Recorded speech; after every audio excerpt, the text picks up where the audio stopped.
ജീവിതത്തിൽ മറക്കാൻ പറ്റാത്ത ഒരു കാര്യം. അന്ന് ഞാൻ അദ്ദേഹത്തെ കളിയാക്കി ചിരിക്കുകയൊക്കെ ചെയ്തിട്ടുണ്ട്.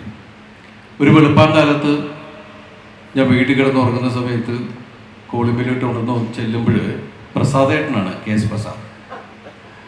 അപ്പം അദ്ദേഹം ഒരു സ്വപ്നം കണ്ടത്രേ, ഞാൻ മലയാള സിനിമയിലൊരു നായകനാവുന്നത്. അങ്ങനെ പുള്ളി അത് പറഞ്ഞപ്പോൾ ഞാൻ കുറേ ചിരിച്ചു അന്ന്. അതിനുശേഷം പുള്ളി എന്നെ നിർബന്ധിച്ച് ജിമ്മിലൊക്കെ കൊണ്ടുപോകും.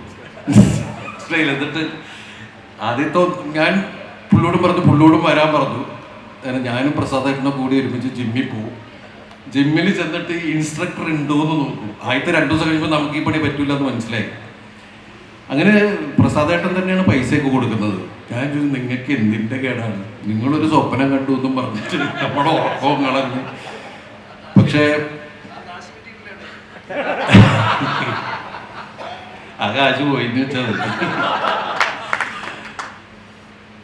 അദ്ദേഹത്തിൻ്റെ ആ സ്വപ്നം പിന്നീട് ദൈവാനുഗ്രഹം കൊണ്ട് സിനിമയിൽ ഒരുപാട് വേഷങ്ങൾ ചെയ്യാൻ സാധിച്ചു. അപ്പം അതുകൊണ്ട് ഒരിക്കലും അവരത് മറക്കാൻ പറ്റില്ല. അതുകൊണ്ട് നാരായണൻകുട്ടി ചേട്ടൻ ഞങ്ങളൊക്കെ ഒരുമിച്ച് ശരിക്കും ഓരോ ദിവസവും നമുക്ക് ഓർത്തോർത്ത് ചിരിക്കാനുള്ള സംഭവങ്ങളൊക്കെ ഉണ്ട്. അതിനുശേഷം ഞാൻ കലാഭവൻ, ഹരിശ്രീ, അതുപോലെ സാഗർ, അബി തുടങ്ങിയ സാഗർ എന്ന് പറഞ്ഞ ട്രൂപ്പിലായിരുന്നു. അവിടെയാണ് ഞാൻ ലാസ്റ്റ് പ്രോഗ്രാമിലേക്ക് ഞാൻ പിന്നെ അസിസ്റ്റന്റ് ഡയറക്ടറായി. പിന്നെ പതുക്കെ അങ്ങനെ മാറ്റങ്ങളുണ്ടായി.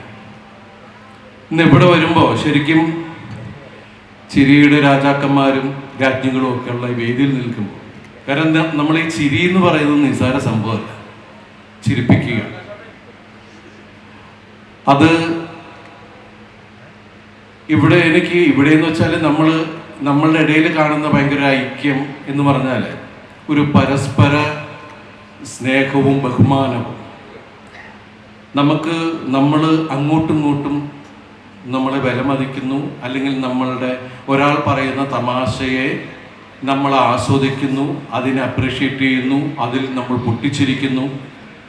അത് ശരിക്കും പറഞ്ഞാൽ അതൊരു വേറെ ഒരു മനസ്സാണ്, അസൂയൊന്നുമില്ലാതെ. കാരണം ഇവൻ വലിയ തമാശക്കാരൻ എന്നുള്ള ചിന്തയിൽ ഇരുന്ന് കഴിഞ്ഞാൽ അവൻ പറയുന്ന തമാശ നമുക്ക് ആസ്വദിക്കാൻ പറ്റില്ല.